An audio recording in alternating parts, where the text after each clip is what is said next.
In December 1945, an Egyptian farmer named Muhammad Ali al-Saman was digging for fertilizer near the town of Nag Hammadi when his shovel struck something unexpected. What he unearthed would shake the foundations of Christian scholarship for generations to come. Inside a sealed earthenware jar preserved for over 1,600 years lay 13 leather-bound codices containing 52 ancient texts. Among them was a manuscript that religious authorities had desperately tried to erase from history, the Gospel of Philip. This wasn't just another apocryphal text. This was a document that directly challenged everything the world had been taught about Jesus of Nazareth. And buried within its Coptic script was a revelation so explosive that scholars still debate whether to fully translate certain passages for public consumption. What historians have uncovered in this forbidden gospel isn't simply theological speculation. It's a detailed account, preserved by early Christian communities, that explicitly describes Jesus' marital relationships. Not metaphorical, not symbolic, actual physical partnerships with women whose names you already know. The Gospel of Philip was written sometime between 150 and 350 CE, according to leading scholars at institutions like Princeton and Harvard. It represents traditions that were circulating among Christian communities in the decades and centuries after Jesus' death. These weren't fringe groups. These were established churches with their own bishops, their own liturgies, their own understanding of Christ's message. But here's what makes this discovery genuinely extraordinary. The Gospel of Philip doesn't present Jesus' marriages as scandalous. It presents them as sacred, as essential to his mission, as part of a divine pattern that the institutional church would later work systematically to obscure. When Dr. Marvin Meyer of Chapman University completed his translation of the Nag Hammadi library, he noted something remarkable. The Gospel of Philip uses specific Greek and Coptic terminology for marital partnership that cannot be dismissed as purely spiritual metaphor. The language is concrete, the descriptions are explicit, the implications are undeniable. So why haven't you heard about this before? The answer lies in a carefully orchestrated campaign of suppression that began in the 4th century and continues in subtler forms to this very day. When Emperor Constantine convened the Council of Nicaea in 325 CE, the assembled bishops faced a critical decision: which texts would be considered authoritative and which would be condemned as heretical. The Gospel of Philip didn't make the cut, not because it was historically unreliable, not because it contradicted the teachings of Jesus, but because it contained information that threatened the emerging power structure of institutional Christianity. A celibate, unmarried Jesus served the political needs of a church establishing mandatory celibacy for its priesthood.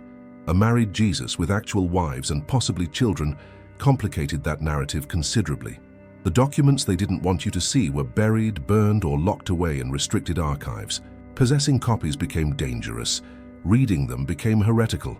For over 15 centuries, the Gospel of Philip existed only in fragments and references within the writings of early church fathers who condemned it, until that farmer's shovel broke through ancient clay. What you're about to discover in the pages of this forbidden gospel isn't conspiracy theory. It's documented history, preserved in manuscripts now housed at the Coptic Museum in Cairo, translated by the world's leading biblical scholars, and available for anyone willing to look beyond the carefully curated narrative you were taught in Sunday school. The Gospel of Philip names 3 women specifically connected to Jesus in ways that ancient readers would have immediately recognized as marital. 3 women whose relationships with Jesus were systematically reinterpreted, minimized, or erased by successive church councils desperate to maintain theological control. Their names are Mary Magdalene, Mary of Bethany, and Mary, the mother of Jesus. And what this gospel reveals about each of them will challenge everything you thought you knew about the most influential figure in human history. The Gospel of Philip uses a word that changed everything for modern scholars: koinonos. In Greek, this term has a specific meaning. It doesn't mean friend. It doesn't mean follower. It means companion, partner, consort. When ancient writers wanted to describe a marital or romantic relationship, koinonos was precisely the word they used. And the Gospel of Philip uses it to describe Mary Magdalene's relationship with Jesus. Here's what the manuscript actually says, according to Dr. Karen King's translation from Harvard Divinity School. The companion of the Savior is Mary Magdalene. Christ loved her more than all the disciples and used to kiss her often on her mouth. Let that sink in for a moment. This isn't metaphorical language about the church as Christ's bride. This is a direct physical description of an intimate relationship between two historical individuals. The text continues. The rest of the disciples were offended by it and expressed disapproval. They said to him, "Why do you love her more than all of us?" Dr. Elaine Pagels, one of the world's foremost experts on Gnostic Christianity and a professor at Princeton University, has noted that this passage reflects genuine historical tension within Jesus' inner circle. The jealousy described by the male disciples isn't about spiritual favoritism. It's about the concrete reality of Jesus choosing to elevate a woman to a position of intimate partnership that challenged their cultural expectations. But here's where the story gets even more compelling. The Gospel of Philip wasn't alone in describing this relationship. The Gospel of Mary, another Nag Hammadi text, portrays Mary Magdalene as possessing secret teachings that Jesus shared with her privately.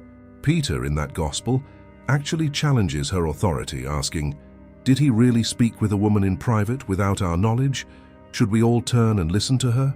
The pattern is consistent across multiple early Christian sources.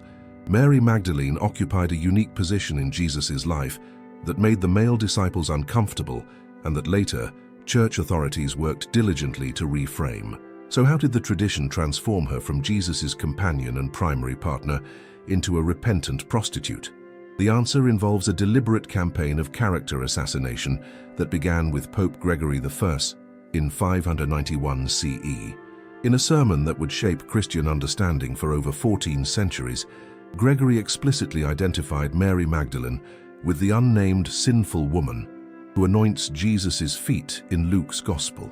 He declared that her 7 demons represented the 7 deadly sins and that she was a woman of the streets whom Jesus had mercifully forgiven. There was zero historical evidence for this claim, but it served a crucial purpose. It neutralized Mary Magdalene as a threat to male ecclesiastical authority. A reformed prostitute could be a symbol of redemption, but she couldn't be recognized as Jesus' wife and partner. She couldn't be acknowledged as someone who held spiritual authority equal to or greater than the male apostles. The Catholic Church didn't officially retract Gregory's characterization until 1969, 1,500 years of defamation, corrected in a quiet revision that most Christians never heard about. Meanwhile, archaeological evidence has been quietly supporting what the Gospel of Philip claimed all along. Excavations in Magdala, Mary's hometown on the shores of the Sea of Galilee, have revealed a thriving first-century community wealthy enough to support Jesus' ministry. Mary wasn't a marginalized outcast. According to researchers at the University of North Carolina, she was likely a woman of means, exactly the kind of person who could have been an appropriate match for a respected rabbi, because that's what Jesus was, a rabbi. And according to Dr. Bart Ehrman's extensive research on first-century Jewish customs, unmarried rabbis were virtually unknown. Marriage wasn't optional for religious teachers. It was expected, required even, which raises an obvious question. If everyone expected Jesus to be married, why do the canonical Gospels never mention his wife? The answer isn't that he didn't have one. The answer is that later editors had compelling reasons to remove those references, reasons we're only now beginning to fully understand. We're living in times when ancient prophecies are unfolding before our very eyes, yet most people remain in the dark, trapped in incomplete truths that have been carefully concealed from humanity for centuries. Now consider this. What if the very texts that were removed from Scripture contain the answers you've been seeking all along? Answers that can illuminate your path, strengthen your understanding, and reveal the authentic purpose behind the story of Jesus. That's why I've prepared a powerful digital book for you. Why did the apostles hide Jesus' most dangerous words? This isn't just a book. It's a spiritual awakening, a tool for those who desire to go beyond the surface, break free from manipulation, and reconnect with the authentic Christ, without filters, without distortions, without human agendas. Download it now. The link is available in the first pinned comment. But be aware, this content could be removed at any time. It contains spiritually sensitive revelations that make even religious leaders uncomfortable. Don't wait until the world crumbles to seek what your soul already knows it needs. Click now, download your copy, and allow this truth to begin transforming your understanding. And if you're one of the first to download it, come back here and write truth. That will be your act of faith. And perhaps today, a door will open that you never imagined was about to reveal itself. Most people assume that Mary Magdalene and Mary of Bethany are the same person. They're not. And recognizing them as two distinct women unlocks one of the most carefully hidden aspects of Jesus' life. Mary of Bethany was the sister of Martha and Lazarus, residents of a village just outside Jerusalem. The canonical Gospels mention her specifically in several crucial scenes, but what scholars are now recognizing is that these scenes follow the precise patterns of ancient Jewish betrothal and marriage customs. According to the Gospel of John, Mary of Bethany performed an act that shocked everyone present. She anointed Jesus' feet with expensive perfume and wiped them with her hair. Judas objected, claiming the perfume could have been sold to feed the poor. But Jesus defended her, saying, "Leave her alone. She has kept this for the day of my burial." Here's what first-century Jewish audiences would have immediately understood about this scene. A woman letting down her hair in public was an act of profound intimacy, reserved exclusively for her husband. Rabbi traditions preserved in the Mishnah explicitly state that a woman's hair was considered private, to be displayed only within the marriage relationship. Mary wasn't just honoring a teacher, she was performing a wifely duty. Dr. April DeConnick of Rice University has extensively researched anointing rituals in ancient Mediterranean cultures. Her findings reveal that anointing with expensive oil was specifically associated with bridal preparations and marital consecration. When Mary anointed Jesus, she was enacting a recognizable marriage ritual that the Gospel writers preserved, but later interpreters chose to spiritualize. But there's more. The Gospel of Philip explicitly mentions three who walked with the Lord at all times: Mary, his mother, her sister, and Magdalene, who is called his companion. Ancient Jewish marriage customs often involved multiple witnesses to a union, and having members of both families present was standard practice. What if the Gospel writers preserved these details precisely because early Christian communities understood them as evidence of legitimate marriages?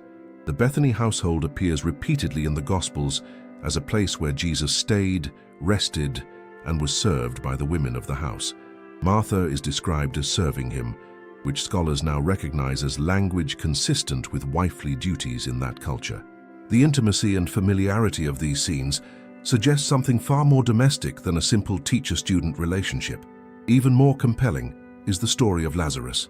When Lazarus falls ill, the sisters send word to Jesus, "Lord, the one you love is sick." The Greek word used here is phileo, which denotes deep affection and personal attachment. Jesus' emotional response to Lazarus' death, he weeps openly, suggests bonds that go beyond casual friendship. In ancient Jewish culture, the relationships between brothers-in-law carried specific obligations and emotional weight.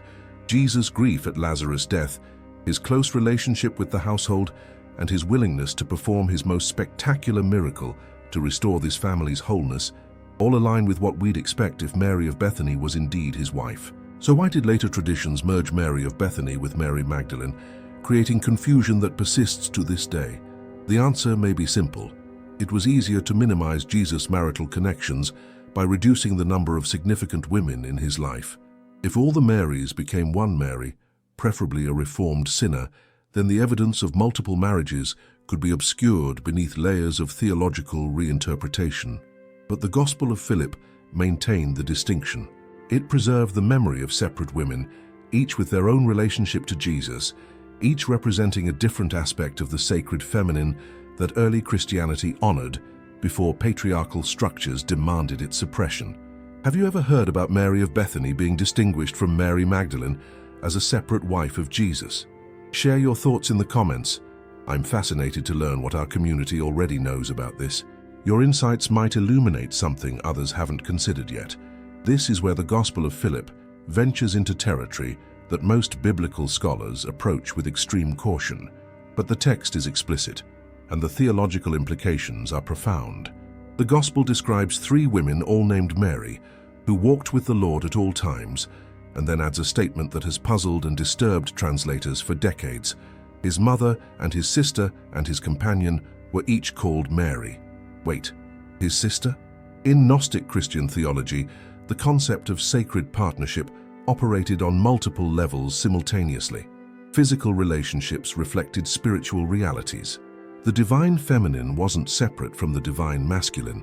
It was the necessary counterpart that made wholeness possible. According to the Gospel of Philip's complex theological framework, Mary, the mother of Jesus, represented the primordial feminine principle. She wasn't just the biological mother who gave birth to Jesus' physical body. She was the embodiment of Sophia, divine wisdom, who brought forth the Christ consciousness into material reality. But here's where Gnostic interpretation diverges radically from Orthodox Christianity. In these early traditions, the relationship between divine masculine and divine feminine wasn't merely metaphorical. It was sacramentally enacted through actual human partnerships that mirrored heavenly patterns. Dr. Elaine Pagels notes in her groundbreaking work, The Gnostic Gospels, that these communities practiced a form of Christianity where male and female principles were understood as equal and necessary partners in spiritual generation. The term sister wife appears in several Gnostic texts, not as incest, but as a theological designation indicating a woman who is both spiritual companion and physical partner. The Gospel of Philip states clearly, "If anyone becomes a son of the bridal chamber, he will receive the light." The bridal chamber wasn't a metaphor in these communities. It was an actual ritual space where sacred union between masculine and feminine was consecrated as a path to gnosis, direct experiential knowledge of the divine. When the Gospel describes Mary, the mother of Jesus, as one of the three Marys who maintained this sacred partnership, it's making a statement about the cyclical nature of divine incarnation. The mother becomes the bride becomes the mother. The eternal feminine perpetually births and partners with the eternal masculine. This is precisely the kind of theology that made church fathers like Irenaeus and Tertullian apoplectic with rage in the 2nd and 3rd centuries. They condemned Gnostic Christianity specifically because it elevated women to full partnership in spiritual authority and practice. They rejected texts like the Gospel of Philip because they threatened the hierarchical, male-dominated structure that was becoming institutionalized Christianity. Now, it's crucial to understand that modern scholars debate whether these Gospel of Philip passages should be interpreted as describing actual polygamy or as sophisticated theological allegory. Dr. Karen King has argued that we must resist the urge to read these texts through modern assumptions about sexuality and marriage. The ancient world operated with different categories, different understandings of what constituted legitimate partnership. But what's not debatable is this: the Gospel of Philip deliberately preserved traditions about Jesus' relationships with multiple women named Mary, relationships that were simultaneously physical and spiritual, earthly and divine. Whether we interpret these as literal marriages or as ritual partnerships that transcended conventional categories, the text insists that the feminine was essential to Jesus' mission in ways that canonical Christianity systematically erased. The doctrine of the Virgin Mary in Catholic tradition preserves a ghost of this ancient theology, Mary as Queen of Heaven, as co-redemptrix, as the necessary feminine complement to Christ. But it achieves this by completely desexualizing her, making her perpetually virginal, eternally pure, never fully human in her physicality. The Gospel of Philip presents something far more radical, a vision of the sacred feminine that embraces embodiment, celebrates partnership, and refuses to separate spirit from flesh. In this vision, Mary the Mother isn't diminished by physical relationship. She's exalted through it, and that's exactly what institutional Christianity couldn't tolerate. You no longer have to carry this weight alone. Awaken to the forgotten truths with the digital book, Why Did the Apostles Hide Jesus' Most Dangerous Words? The link is in the first pinned comment. Click now and receive your copy before it's taken down. Let's step back from the Gospel of Philip for a moment and examine what historians actually know about first-century Jewish culture, because the evidence for Jesus' married status doesn't come only from forbidden Gospels. It comes from the social requirements of the world he lived in. According to Jewish law as preserved in the Talmud and Mishnah, unmarried men were generally prohibited from serving as rabbis or religious teachers. The reasoning was straightforward. A man who hadn't fulfilled the commandment to be fruitful and multiply couldn't be trusted to guide others in righteous living. Marriage and fatherhood were considered essential prerequisites for spiritual authority. Dr. Bart Ehrman, chair of the Department of Religious Studies at the University of North Carolina, has extensively researched this historical context. His findings are unambiguous. In Jesus' time and culture, an unmarried 30-year-old rabbi would have been so unusual as to be virtually impossible. The burden of proof, Dr. Ehrman writes, should be on those who claim Jesus was single, not on those who assume he was married like every other Jewish teacher of his era. Think about that for a moment. Everything we know about first-century Judaism suggests that Jesus being unmarried would have been scandalous, noteworthy, something that gospel writers would have felt compelled to explain.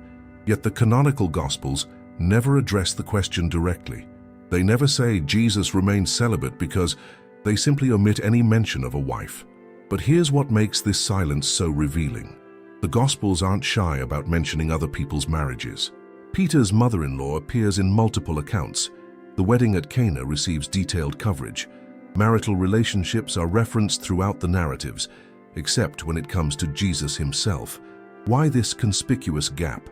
The Dead Sea Scrolls, discovered in the Qumran caves beginning in 1947, have provided extraordinary insight into Jewish sectarian life during Jesus' era. Among the thousands of manuscript fragments, researchers found detailed community rules, including regulations about marriage, family life, and religious leadership. What they didn't find was any precedent for celibate rabbis in mainstream Judaism. The Essenes, a ascetic sect, did practice celibacy, but they were considered radical outliers precisely because this practice was so unusual. If Jesus had been celibate, early Christians would likely have explicitly connected him to Essene traditions to explain this departure from normal practice. They didn't. Archaeological evidence from synagogue excavations throughout ancient Judea reveals something equally telling. Rabbi quarters consistently included family accommodations. Religious teachers lived with their wives and children. This wasn't optional. It was how society functioned. Dr. James Robinson, who led the team that translated the Nag Hammadi library at Claremont Graduate University, has pointed out that the complete absence of marriage references in the canonical Gospels is actually evidence of editorial activity, not historical reality. When you find a systematic gap in the historical record, he notes, you have to ask what motivated that gap. What motivated it was the emerging Christian theology of the 2nd and 3rd centuries, which increasingly viewed celibacy as spiritually superior to marriage. Church fathers like Jerome and Augustine explicitly taught that physical sexuality, even within marriage, was a consequence of sin. The ideal Christian was the virgin, the monk, the celibate priest. But that wasn't Jesus' world. Jesus lived in a culture that celebrated marriage, that viewed procreation as a divine commandment, that considered unmarried adults incomplete. The Gospel of Philip preserves what the culture would have assumed. Jesus was married, multiply married even, as was not uncommon among prominent teachers and leaders of that era. King David had multiple wives, King Solomon had hundreds, the patriarchs all had multiple partners. Jewish law permitted polygamy, though it wasn't universally practiced. What the Gospel of Philip did was name the women who fulfilled this role in Jesus' life. It preserved their identities when canonical Christianity was working to erase them. It maintained traditions that describe Jesus as fully human, fully embedded in his cultural context, fully participating in the normal social structures of his time. And it suggested that his spiritual mission didn't require him to reject physical relationship. It required him to sanctify it. That's the Jesus that institutional Christianity couldn't accept, not because the evidence was lacking, but because the theology had changed. If these discoveries are challenging your understanding in profound ways, I invite you to join our exclusive membership community. Here you'll find a fellowship of seekers who, like you, refuse to settle for incomplete truths. Become a member now. There's a story in the Gospel of John that everyone knows, but almost no one understands correctly. It's been hiding in plain sight for 2,000 years, and once you recognize what's actually happening, the entire narrative of Jesus' marital status shifts into focus. The wedding at Cana. Traditional interpretation treats Jesus as a guest at someone else's wedding. He's there with his mother and disciples. The wine runs out, Mary tells him to do something about it, and he reluctantly performs his first miracle by turning water into wine. But look more carefully at the details, and a completely different picture emerges. Who has authority over the servants at this wedding? Mary does. When the wine runs out, she doesn't ask the host for help. She doesn't defer to the master of ceremonies. She directly commands the servants, "Do whatever he tells you," and they obey immediately. According to Dr. Marvin Meyer's analysis of ancient Jewish wedding customs, this detail is extraordinarily significant. Servants at a wedding took orders from the family hosting the event, not from random guests. Mary's authority over the servants indicates that she wasn't merely attending this wedding. She was part of the hosting family. Now consider Jesus' response when Mary brings the wine shortage to his attention. He says, "Woman, what does this have to do with me? My hour has not yet come." This is often interpreted as Jesus being dismissive or establishing independence from his mother. But in the cultural context, it's something else entirely. The phrase, "My hour has not yet come," appears multiple times in John's Gospel, always referring to Jesus' culminating moment of glorification and self-revelation. What if, at Cana, this hour referred specifically to the moment when his identity as bridegroom would be publicly revealed? After Jesus transforms the water into wine, the master of ceremonies approaches the bridegroom. And here's the critical detail that translators have struggled with for centuries. The Greek text uses the word nymphios, which specifically means bridegroom, not host or person who arranged the wedding. The master of ceremonies says to this bridegroom, "Everyone serves the good wine first, and when people have drunk freely, then the poor wine. But you have kept the good wine until now." Who is he addressing? Traditional interpretation assumes he's talking to some unnamed host, but the narrative structure of the passage, combined with Mary's authority and Jesus' central role in solving the wine crisis, points toward a startling conclusion. Jesus was the bridegroom. Dr. April DeConnick has noted that early Christian art from the catacombs frequently depicts the Cana wedding as a mystical marriage scene, with Jesus and an unnamed bride as the central figures. These early Christians, much closer to the original context than we are, may have understood something that later tradition deliberately obscured. Archaeological evidence from ancient Galilean weddings reveals that running out of wine was considered a catastrophic social failure for the groom's family. It would bring shame on the household and potentially invalidate the marriage contract.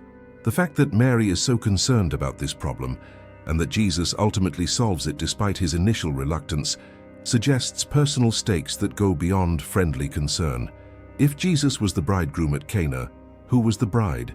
John's Gospel doesn't name her, but given the timing, this event occurs immediately after Jesus begins gathering his disciples, and given the Gospel of Philip's insistence on Mary Magdalene as his primary companion, many scholars now theorize that Cana may have been Jesus' wedding to Mary. The canonical Gospels preserved the story but obscured its meaning.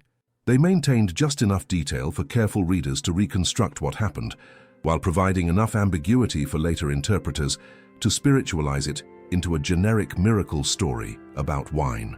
But the evidence remains, embedded in the text, waiting for those willing to see it. Jesus wasn't just a guest at the wedding in Cana. He was the groom. You no longer have to carry this weight alone. Awaken to the forgotten truths with the digital book, Why Did the Apostles Hide Jesus' Most Dangerous Words? The link is in the first pinned comment. Click now and receive your copy before it's taken down. If Jesus had wives, the logical next question becomes unavoidable. Did he have children? This is where historical investigation ventures into territory that makes even secular scholars nervous, because the evidence isn't just theological anymore. It's genealogical, it's geographical.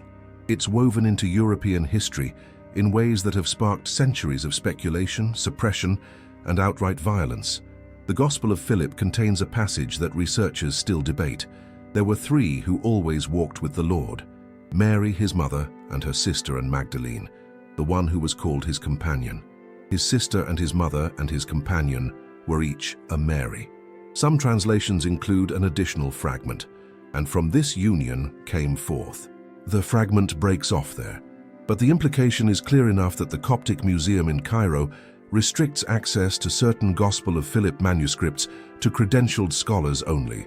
Medieval European tradition, particularly in the Languedoc region of southern France, preserved legends of a sacred bloodline descended from Jesus and Mary Magdalene. These weren't fringe tales told by peasants. These were carefully guarded traditions maintained by noble families, including the Merovingian dynasty that ruled France from the 5th to 8th centuries. The Merovingians claimed descent from a figure they called the Fisher King, a title with obvious connections to Jesus' designation of his apostles as fishers of men. Their royal bloodline was considered so sacred that their hair could never be cut, an echo of Nazirite vows in Jewish tradition. Were these legends purely fabricated to legitimize political power? Possibly. But here's what makes historians pause. Similar traditions emerged independently in multiple locations across medieval Europe, from the Cathars in France to certain Templar circles, all insisting that Jesus' descendants survived and that protecting this bloodline was a sacred duty. Archaeological excavations in the village of Rennes-le-Château in southern France have uncovered evidence of enormous wealth flowing through this tiny community in the late 19th century. The local priest, François Béranger Saunière, allegedly discovered documents hidden in the church that led to his sudden mysterious fortune. Before his death, he claimed to possess a secret that would shake the foundations of the church. What was in those documents? We'll never know for certain. The Vatican quietly confiscated them after Saunière's death in 1917. But here's what we do know from historical records. Early Christian communities in southern France claimed direct apostolic succession from Mary Magdalene herself. They insisted she had fled Judea after the crucifixion, sailed to Gaul, ancient France, and established the first Christian church in what is now Sainte-Marie de la Mer. These traditions weren't invented in the Middle Ages. They date to the 1st century and were preserved in liturgical records that predate the official Christianization of France by centuries. Dr. Margaret Starbird, who has extensively researched Magdalene traditions in European Christianity, notes that medieval art consistently depicts Mary Magdalene with distinctive imagery: an alabaster jar, the anointing oil from Bethany, a cave where she allegedly lived in France, and, most intriguingly, a visible pregnant belly in numerous statues and paintings. The Church of Saint-Maximin-le-Saint-Baume in Provence claims to house Mary Magdalene's skull and bones. DNA testing has confirmed the remains are of a Middle Eastern woman from the 1st century. The Vatican has never officially confirmed or denied the authenticity of these relics, maintaining a careful silence that speaks volumes. If Jesus had children, and the convergent evidence from suppressed Gospels, European bloodline traditions, and archaeological discoveries suggests he may have, those descendants would represent a profound challenge to Christian theology as currently understood. Not because there's anything spiritually problematic about Jesus being a father, but because it confirms he was fully, completely, unreservedly human. No special exemptions from biological reality. No divine escape clause that kept him separate from normal human experience. He married, he procreated, he participated in the fundamental human cycle of generation that he himself had created. And perhaps, just perhaps, his descendants walk the earth long after the crucifixion, carrying in their very genes the physical legacy of the man Christians worship as God incarnate. That's a truth powerful enough to be buried for 2,000 years. Where in the world are you watching from? It amazes me that these historical revelations are reaching truth seekers across continents. Drop your country or city below. Let's build a global community of investigators. To understand why the Gospel of Philip and similar texts disappeared for over 1,500 years, you need to understand what happened in the year 325 CE in the Turkish city of Nicaea. Emperor Constantine, the first Roman emperor to convert to Christianity, faced a significant problem. His empire was fracturing along religious lines, with dozens of competing Christian sects teaching contradictory doctrines about Jesus' nature, his message, and the requirements for salvation. Constantine needed unity. He needed one Christianity, one authorized set of beliefs, one canon of scripture that everyone would accept. So he summoned approximately 300 bishops from across the empire to settle the matter once and for all. What historians have uncovered about this council reveals a process that was far more political than spiritual. Bishop Eusebius of Caesarea, who served as Constantine's chief theological advisor, was tasked with determining which Gospels would be considered authoritative and which would be condemned as heretical. The criteria weren't primarily about historical accuracy or apostolic authorship. According to records preserved by early church historians like Socrates Scholasticus, the determining factors were theological conformity and usefulness for establishing ecclesiastical authority. Texts that portrayed Jesus as unmarried supported the emerging doctrine of clerical celibacy that church leaders were beginning to enforce. Texts that minimized women's roles supported the all-male priesthood that was becoming standardized. Texts that emphasized institutional hierarchy supported the bishop-centered structure that Constantine needed to maintain imperial control. The Gospel of Philip failed on all three counts. It portrayed Jesus as married. It elevated women, particularly Mary Magdalene, to positions of spiritual authority equal to male apostles. And it described direct, personal gnosis, knowledge of God, as available to anyone through sacred ritual, bypassing the need for priestly intermediaries. Dr. Bart Ehrman's research on the formation of the biblical canon reveals that hundreds of Gospels, epistles, and apocalypses were circulating among Christian communities in the first 3 centuries. The 4 canonical Gospels, Matthew, Mark, Luke, and John, were selected not because they were necessarily the oldest or most historically reliable, but because they best served the theological needs of the emerging Orthodox Church. Bishop Athanasius of Alexandria formalized this selection in 367 CE with his Easter letter, which listed the 27 books that would become the New Testament and explicitly forbade the reading of any other texts. Possessing forbidden Gospels became punishable by excommunication or worse. This is when communities like the ones at Nag Hammadi began burying their sacred texts. They sealed them in jars and hid them in caves, hoping to preserve for future generations the teachings that were being systematically erased from approved Christianity. What's particularly telling is which specific passages were targeted for removal even from the canonical Gospels that did survive. The earliest manuscripts we possess contain references that later copies deleted. The story of the woman caught in adultery, where Jesus famously says, "Let he who is without sin cast the first stone," doesn't appear in the earliest John manuscripts. It was added later. But passages that may have referenced Jesus' wife, those were removed. Dr. Karen King of Harvard created international controversy in 2012 when she announced the discovery of a papyrus fragment in Coptic that contained the phrase, "Jesus said to them, my wife." The fragment, dated to the 4th century, was immediately denounced by the Vatican as a forgery. Subsequent scientific testing confirmed it was authentic. The fragment's very existence proves that some early Christians were still discussing Jesus' marital status in the 4th century, even as councils were working to establish a definitive theology that required his celibacy. The Gospel of Philip survived only because someone buried it before the erasure was complete. How many other texts, how many other traditions, how much evidence was successfully destroyed, we'll never know. But what we do know is this: the Christianity you were taught is the version that survived a deliberate filtering process designed to support institutional power.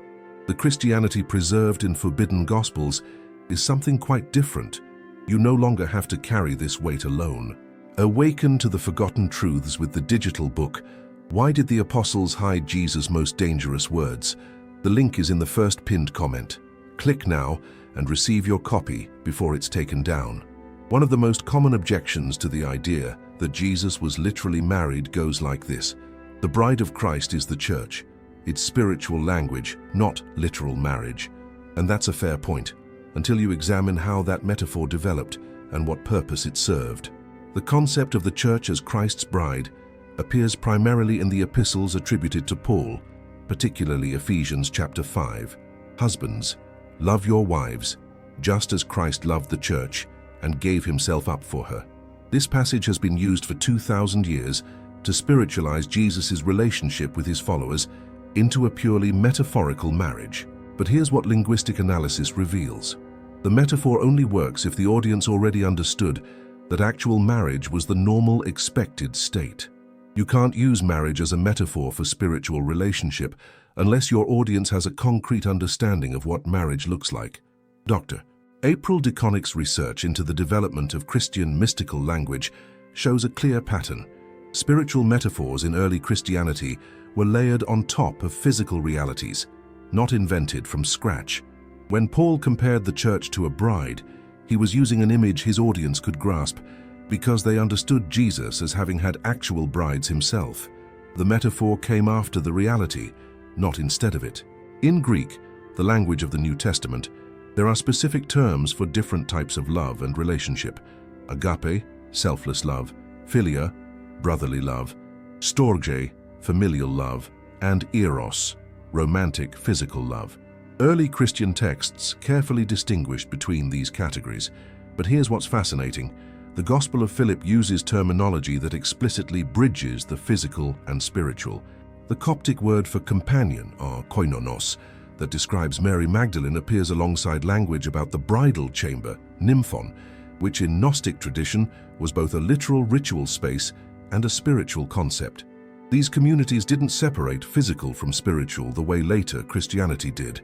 They understood sacred partnership as operating on multiple levels simultaneously. Jesus could have a literal wife who was also his spiritual partner, who also represented the divine feminine, who also symbolized the church. It wasn't either or, it was all of the above. The reinterpretation of Jesus' relationships as purely metaphorical served a specific theological agenda that emerged in the 2nd and 3rd centuries. As Christianity spread into the Greco-Roman world, it encountered philosophical traditions like Platonism and Stoicism that viewed physical reality as inferior to spiritual reality. Church fathers educated in this philosophical tradition began teaching that celibacy was spiritually superior to marriage. Jerome, translating the Bible into Latin in the 4th century, explicitly ranked virginity as the highest spiritual state, widowhood as second best, and marriage as a distant third, acceptable only for those too weak to maintain celibacy. This wasn't Jesus' Judaism.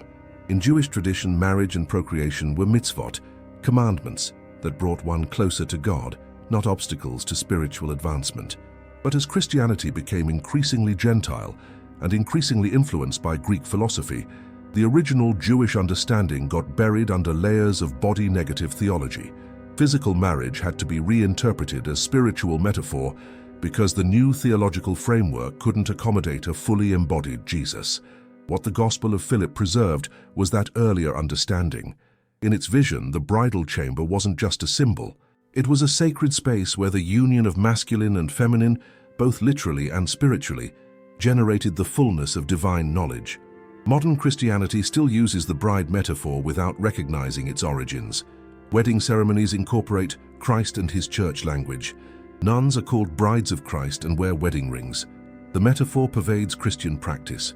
But what if we've had it backwards this whole time? What if the spiritual metaphor of the church as bride developed specifically because Jesus had actual brides, and early Christians were trying to make sense of how his physical partnerships related to his spiritual mission? What if acknowledging Jesus' full humanity, including his sexuality, his marriages, his possible children, doesn't diminish his divinity but rather confirms that the divine fully inhabits physical reality? That's the question the Gospel of Philip asks you to consider.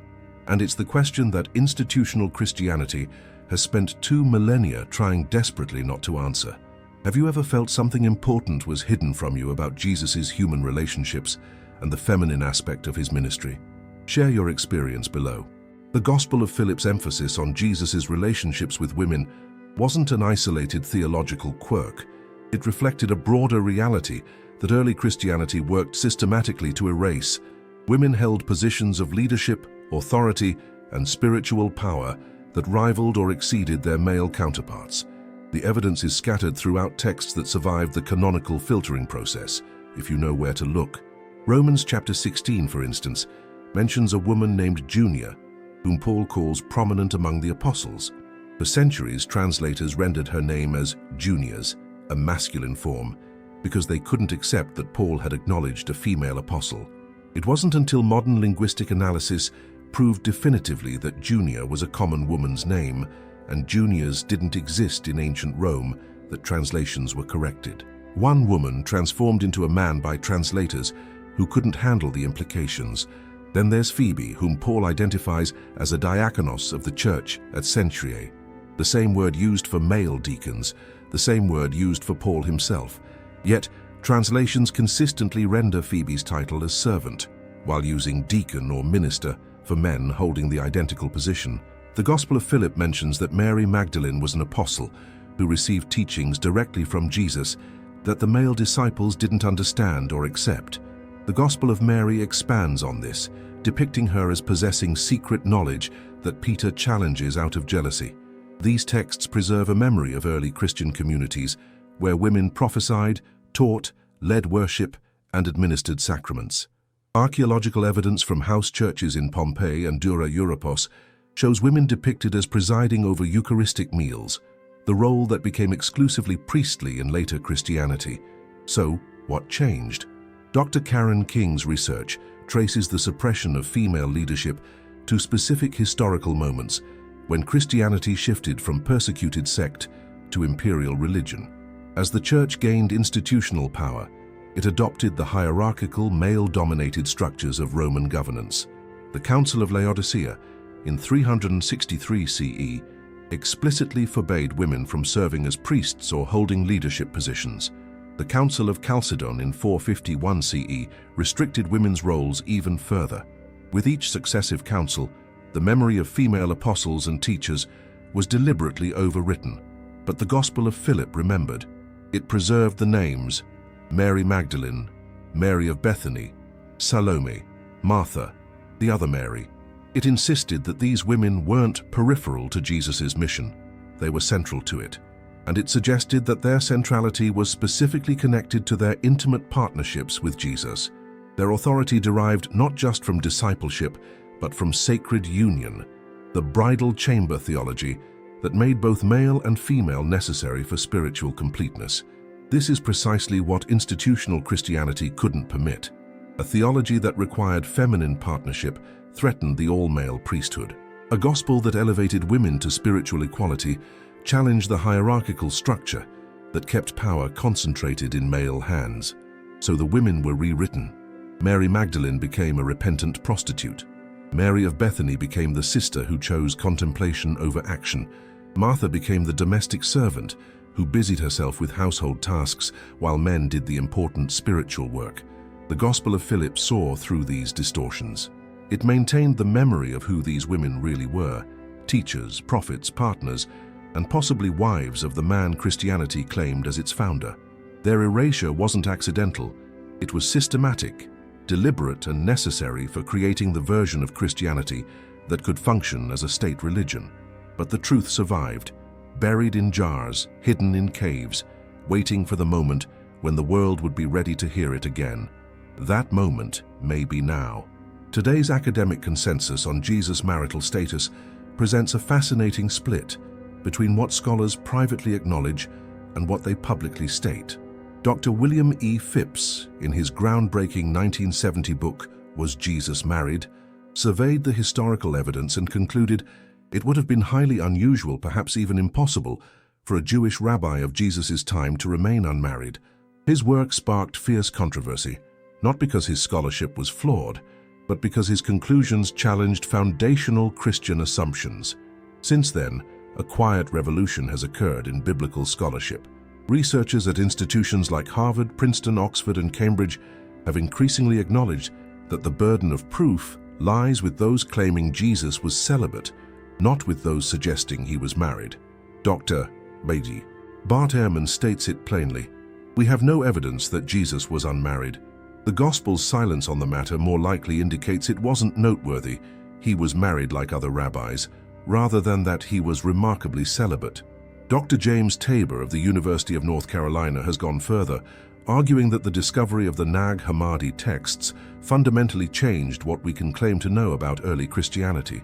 These aren't fringe documents, he notes. They represent entire communities of believers who understood Jesus differently than the version that became orthodox. Yet despite this scholarly consensus that Jesus' marriage is historically probable, mainstream Christianity has barely budged. Why? The Vatican's official position remains what it was established as in the 4th century. Jesus was perpetually celibate, and this celibacy is essential to understanding his divinity and his priesthood. When the Gospel of Jesus' Wife papyrus was announced by Dr. Karen King in 2012, the Vatican's response was immediate and forceful. They declared it a forgery before scientific testing had even been completed. When radiocarbon dating and ink analysis confirmed the papyrus was authentic and ancient, Vatican officials simply stopped commenting. This pattern repeats with every major discovery. The Dead Sea Scrolls contained material that challenged traditional dating of biblical books. The Church absorbed what it could, ignored what it couldn't, and maintained its official narratives. The Nag Hammadi texts revealed thriving Christian communities with radically different theologies. Academic conferences analyzed them, scholarly books explained them, and most Christians never heard about them because institutional churches didn't incorporate these findings into teaching or preaching. There's a profound disconnect between what academic biblical scholarship has understood for decades and what gets communicated from pulpits and in seminaries. Dr. Elaine Pagels addressed this directly in her work. The question isn't whether early Christians believed Jesus was married. We know some did. It's in their texts. The question is why we've been taught that only one very specific version of Christianity is legitimate when the historical evidence shows tremendous diversity. Modern archaeology continues to support the Gospel of Philip's basic claims. Excavations in Magdala have revealed Mary Magdalene's hometown as more sophisticated and prosperous than previously thought, making her a plausible partner for a prominent teacher. Ossuaries from 1st century Jerusalem show that polygamy, while not universal, was practiced among certain social classes. The historical context supports what the Forbidden Gospels explicitly state. Jesus likely had wives. Yet the gap between scholarship and practice remains vast. Most Christians attend churches where these discoveries are never mentioned. Most seminaries teach church history while carefully avoiding the implications of texts like the Gospel of Philip. Why does this gap persist? Because acknowledging Jesus' marriage requires rethinking fundamental doctrines: priestly celibacy, the nature of Christ's humanity, the role of women in church leadership, the meaning of resurrection and incarnation. It's not that the evidence is lacking. It's that accepting the evidence requires institutional Christianity to admit it's been wrong about something fundamental for nearly 2,000 years. That's an admission with profound consequences: theological, institutional, and financial. So the pattern continues. Scholars research, publish, and present findings to academic audiences. Churches maintain traditional teachings. And the average believer remains unaware that the historical Jesus looks remarkably different from the Jesus of official doctrine. The Gospel of Philip and texts like it represent the road not taken in Christianity, the version that honored the feminine, the version that celebrated embodiment, the version that understood Jesus as fully, completely, unreservedly human. It's still there, waiting in those ancient pages for anyone brave enough to read them. So here we are, at the end of this investigation into one of Christianity's most carefully guarded secrets. And perhaps you're feeling unsettled, maybe confused, possibly energized. That's exactly what the Gospel of Philip does. It disrupts comfortable certainties. It forces questions that feel dangerous. It reveals that the story you were taught is incomplete at best, deliberately distorted at worst. But here's what's crucial to understand. Discovering that Jesus had 3 wives, Mary Magdalene, Mary of Bethany, and in Gnostic theology, even Mary, his mother, in a sacred feminine archetype, doesn't diminish his spiritual significance. It amplifies it. It confirms that God, choosing to become human in the person of Jesus, embraced humanity completely, not with exemptions, not with escape clauses, not with special divine protections from the full spectrum of human experience. He married. He loved. He possibly fathered children. He participated fully in the cycle of generation, relationship, and family that he himself had created as part of the fabric of human existence.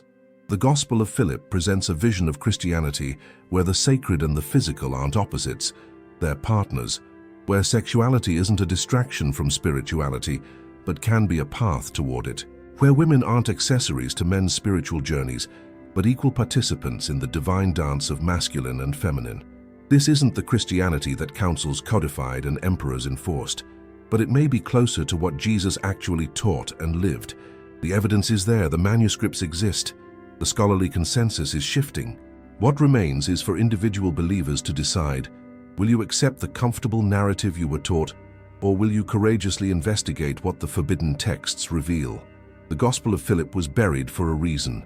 Those who held institutional power knew that its message threatened their authority. A married Jesus couldn't serve as the model for celibate priests. A Jesus who elevated women couldn't justify all male hierarchies. A Jesus who sanctified physical relationship couldn't support doctrines that viewed the body as inherently sinful. So they buried it, literally. But the earth gives up its secrets eventually. Farmers dig where they shouldn't.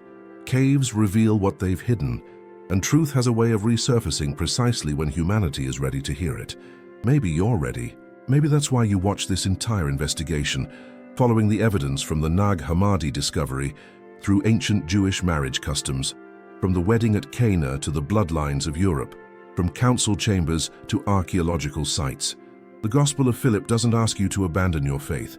It invites you to expand it, to consider that the divine doesn't fear embodiment, doesn't shrink from relationship, doesn't require distance from the full human experience. It suggests that Jesus' 3 wives weren't a scandal to hide. They were a sacred pattern to understand. Mary Magdalene, the companion and primary partner. Mary of Bethany, the devoted wife who anointed him for burial. And the divine feminine principle embodied in Mary the Mother, representing the eternal dance of creation and partnership. 3 aspects of the sacred feminine, each revealing a different facet of how the divine and human intersect. This is your invitation to think beyond the boundaries that councils drew, to question what you were taught, without losing what matters, to discover that the Jesus who lived, loved, married, and possibly fathered children is even more remarkable than the sanitized version institutional Christianity preserved. The truth isn't dangerous to your faith. It's the foundation your faith has been searching for all along. Subscribe to the channel and hit the bell icon so you don't miss future revelations. Don't miss the next video where we'll continue uncovering truths that have remained hidden for centuries. And if you truly feel called to go deeper, consider joining as a member. Our community is already accessing research and discussions we can never make fully public. Thanks for watching until the end. I'll see you in the next investigation.